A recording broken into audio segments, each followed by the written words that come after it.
Good morning, listeners. Welcome back to A Woman After God's Own Heart. This is your host, Lady Rita. And today's podcast will be called Faith Fit. So, I was having a conversation with a friend, and she was asking me if I ever have faith for something and I don't see a change. Does that mean my faith is weak or that I don't have faith in God?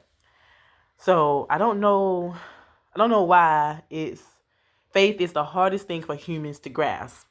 If we don't see it with our eyes or can't touch it with our hands, we can't conceive it. Always refer back to the Bible. So the thing about faith is all you need is the size of a mustard seed, which is a very small seed. And that's all that's required. That's all the size of faith we need. You don't need the size of a mountain, but the size of a mustard seed. That little bit pleases God. So remember Abraham and Sarah. God told him he was going to have a child.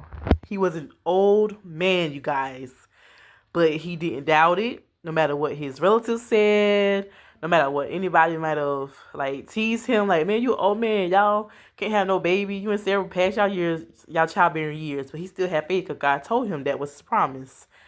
And like David, do you know how much faith you have to have in God that he would deliver you from a giant with a rock? So, yeah, there are so many giants in our lives, and we have so many examples on how to deal with those giants. Now, back to my answer to my friend. My answer was no. No, just because if you have faith in something, it don't come to pass right then and there or within the next week. No, that doesn't mean your faith is weak. It doesn't mean you don't have faith in God. And just because you don't see a change doesn't mean a change isn't coming.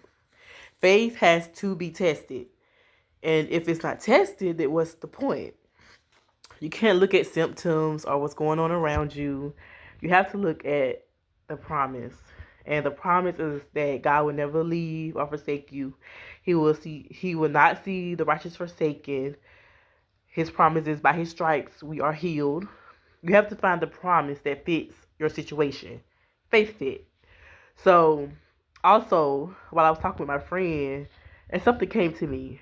You know how we have little things in our lives that isn't completely wrong, but they aren't completely right either? Well, it's the little things that hinder God's promises from coming to pass. You can have all the faith you want, but if you are not living right or doing what you know to be right, it can put a hold on whatever it is you need from God. So don't get me wrong, every situation is different, and God will have mercy on whom He will have mercy on, but it's something to think about. Like, let your faith rise above the situation. So, thank you for listening, and I hope this was a help.